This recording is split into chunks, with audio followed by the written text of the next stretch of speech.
Yan, good day mga construct, dito tayo sa project natin parang bahagi ng panibagong construction tips. Yan, bali kung makikita nyo, kakatapos lang mag second coat ng ating elastomeric paint dito sa fireball.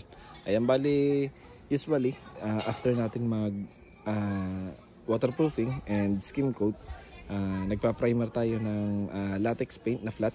Then ang final coating natin is yung elastomeric paint. Ayan, waterproofing paint siya, so mas suggested siya sa exterior paint.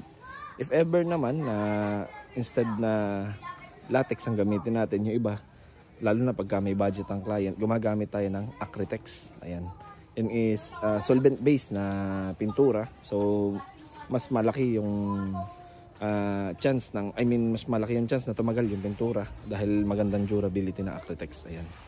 So dito gumamit lang tayo ng latex paint na flat and nag final coating tayo ng elastomeric paint. Ayan. So yun lang po muna share natin yan. This is Engineer Barlan sharing another construction tips.